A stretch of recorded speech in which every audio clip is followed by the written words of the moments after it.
Celui-ci est mon fils bien-aimé, écoutez-le, écoutez-le. Celui-ci est mon fils bien-aimé, écoutez-le, écoutez-le.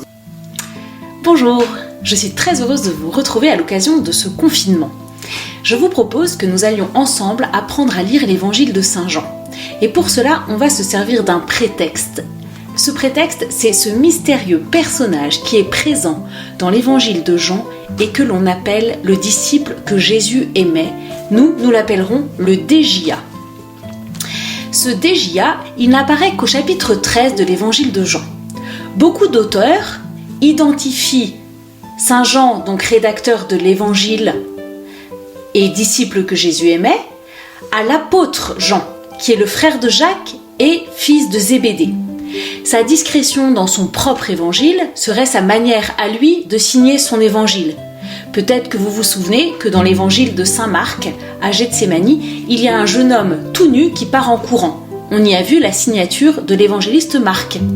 Dans l'évangile de Saint Matthieu, c'est l'appel de Lévi le collecteur d'impôts, que l'on attribue à la signature de Matthieu sur son propre évangile. Chez Saint Jean, ce serait peut-être ce Dégia, ce disciple que Jésus aimait. Mais la question reste ouverte sans que sa réponse change les données de notre foi. Parce que ce Dégia, il est anonyme. Il pourrait donc être disciple tout en n'étant pas apôtre. Le disciple, c'est celui qui suit le Seigneur. L'apôtre, c'est celui qui est envoyé en avant. Dans l'évangile, on sait qu'il y a 12 apôtres qui ont été directement envoyés par Jésus. Mais il y avait une multitude de disciples qui le suivaient. Marc et Luc ne sont pas apôtres, mais ils sont tellement disciples qu'ils sont évangélistes. Donc c'est un titre que l'auteur lui-même se donne. Il est le seul d'ailleurs à porter un pseudo dans l'évangile, sauf Lazare, dont on nous dit que Jésus l'aimait, ce qui fait d'ailleurs que certains ont pensé que le Dégia était Lazare, pourquoi pas.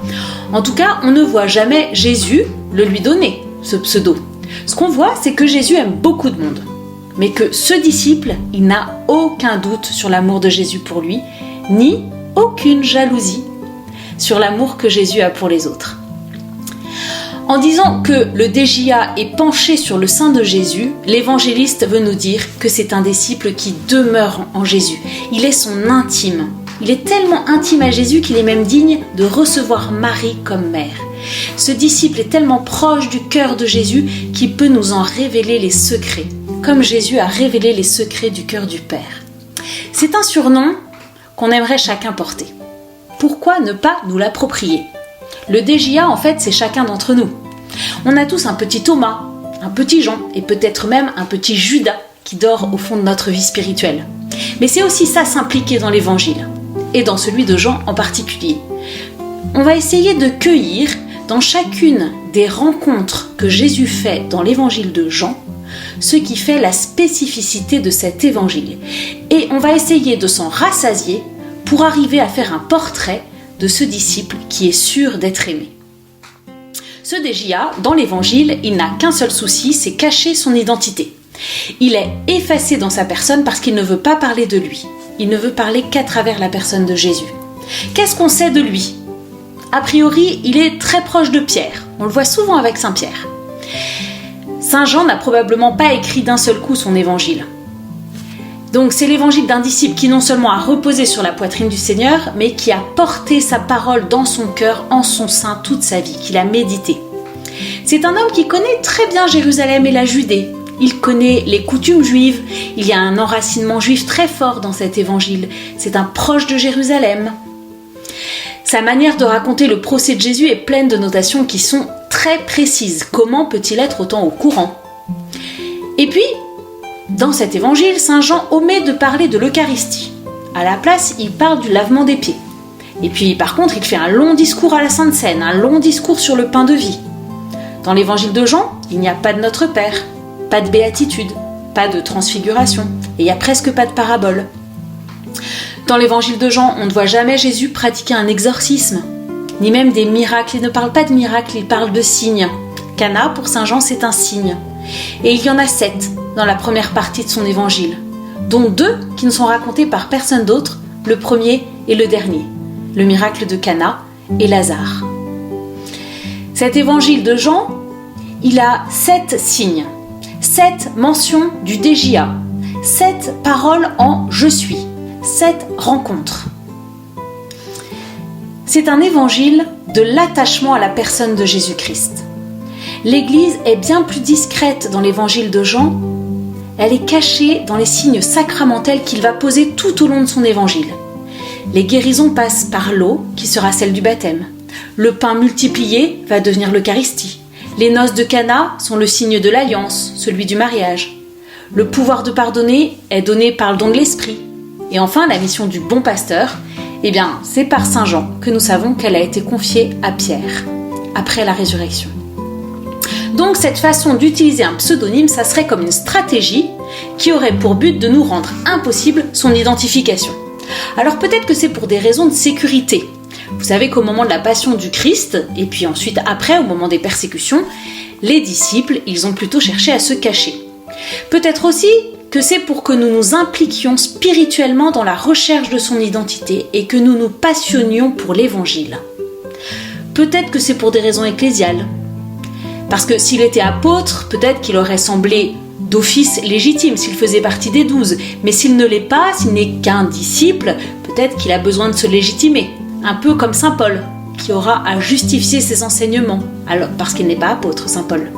Donc peut-être que garder son anonymat, peut-être une façon de se faire légitimer par ses écrits, par sa fidélité, en tout cas par sa foi inconditionnelle et par son amour inconditionnel pour Jésus, puisqu'il ne peut pas le faire peut-être par son apostolicité.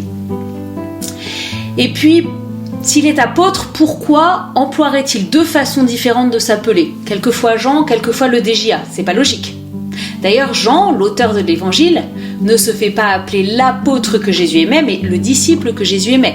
Il n'est donc pas nécessairement apôtre. En tout cas, dans le récit final, il passe derrière Pierre, il est légitimé par Pierre. Il y a entre eux comme un lien intime et un rapport hiérarchique. Alors, qui est-il ? Qui est ce Dégia ? C'est un disciple qui demeure en Jésus, puisque demeurer est le mot johannique que l'on trouve 63 fois dans l'évangile.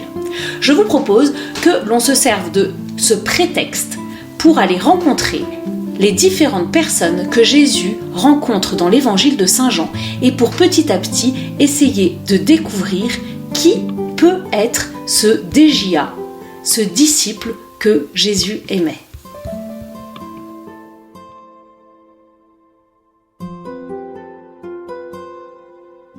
Le premier personnage que nous rencontrons dans cet évangile est Jean-Baptiste. Jean-Baptiste est un petit peu comme le premier perspi du Dégia. Au chapitre 1, versets 19 à 51, nous découvrons Jean-Baptiste. Voici quel fut le témoignage de Jean lorsque, de Jérusalem, les Juifs envoyèrent vers lui des prêtres et des Lévites pour lui poser la question « Qui es-tu » Il fit une déclaration sans restriction. Il déclara « Je ne suis pas le Christ ». Et ils lui demandèrent « Qui es-tu ? Es-tu Élie ?» Il répondit « Je ne le suis pas. » « Es-tu le prophète ?» Il répondit « Non. » Ils lui dirent alors « Qui es-tu » Que nous apportions une réponse à ceux qui nous ont envoyés. « Que dis-tu de toi-même » Il affirma « Je suis la voix de celui qui crie dans le désert. Aplanissez le chemin du Seigneur, comme l'a dit le prophète Isaïe. » Or, ceux qui avaient été envoyés étaient des pharisiens.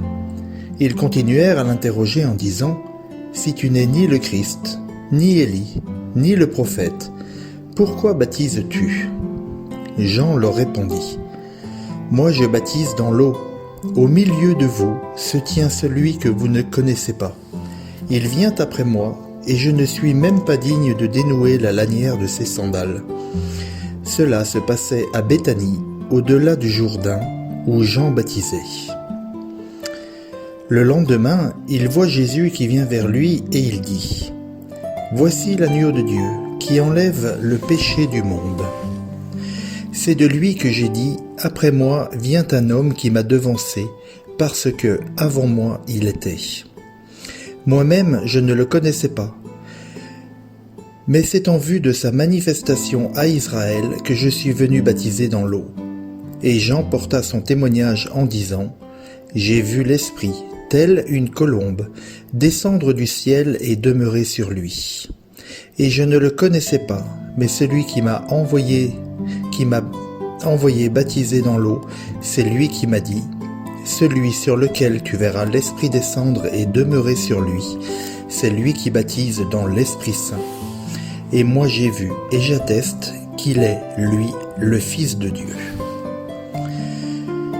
Le lendemain, Jean se trouvait de nouveau au même endroit avec 2 de ses disciples. Fixant son regard sur Jésus qui marchait, il dit : Voici l'agneau de Dieu. Les 2 disciples écoutèrent cette parole et suivirent Jésus.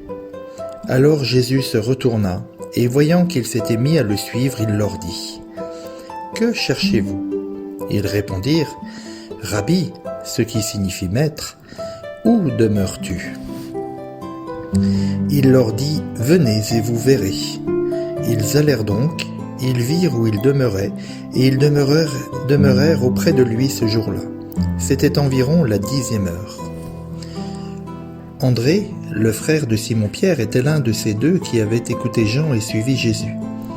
Il va trouver, avant tout autre, son propre frère Simon et lui dit : Nous avons trouvé le Messie, ce qui signifie le Christ. Il l'amena à Jésus. Fixant son regard sur lui, Jésus dit : Tu es Simon, le fils de Jean. Tu seras appelé Céphas, ce qui veut dire Pierre. Le lendemain, Jésus résolut de gagner la Galilée. Il trouva Philippe et lui dit : Suis-moi. Or, Philippe était à Bethsaïda, la ville d'André et de Pierre. Il va trouver Nathanaël et lui dit : Celui de qui il est écrit dans la loi de Moïse et dans les prophètes, nous l'avons trouvé.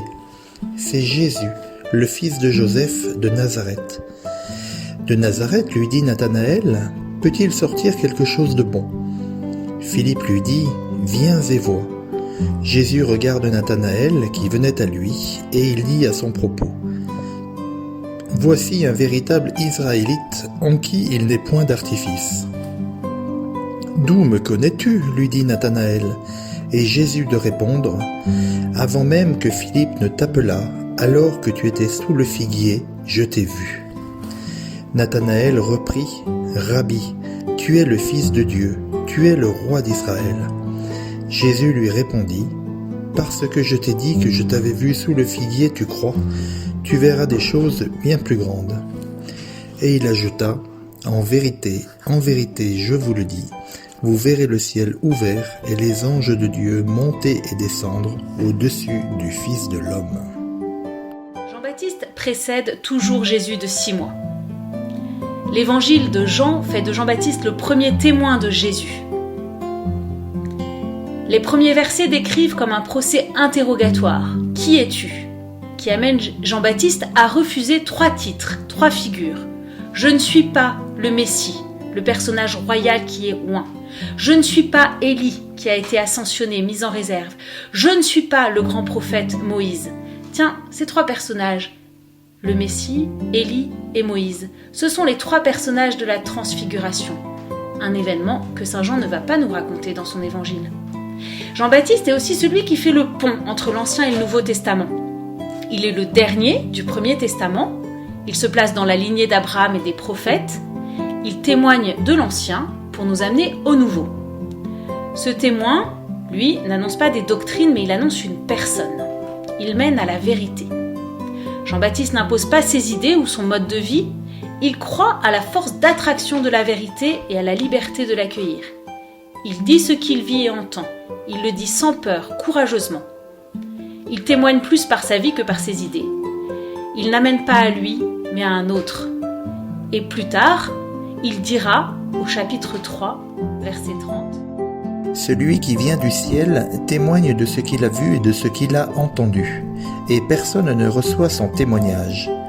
Celui qui reçoit son témoignage ratifie que Dieu est véridique. En effet, celui que Dieu a envoyé dit les paroles de Dieu, qui lui donne l'esprit sans mesure. Quelle transparence dans ce témoin, quelle humilité. Il ne présume pas de son pouvoir spirituel, mais il renvoie à Jésus. Un témoin pour Jean l'Évangéliste ne peut être qu'humble. Dieu se cache dans l'amour, pas dans le pouvoir.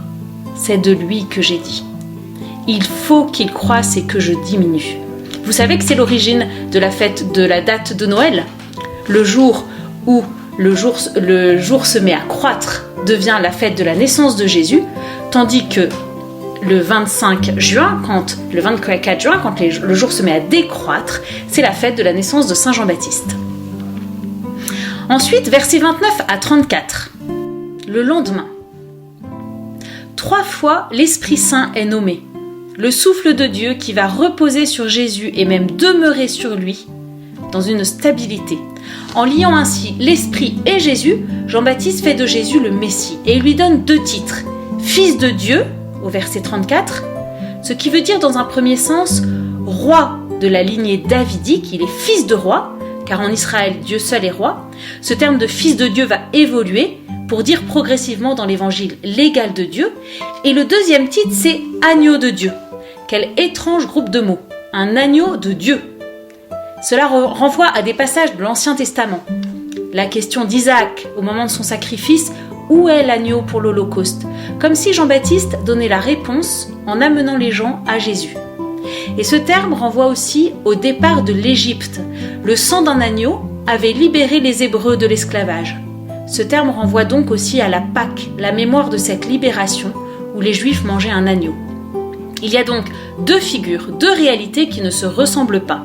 Une réalité royale, messianique, et une réalité sacrificielle. Et Jésus va rassembler ces 2 réalités. Mais pour comprendre l'une, il faut accepter l'autre. Face à Hérode, Dieu se fait agneau.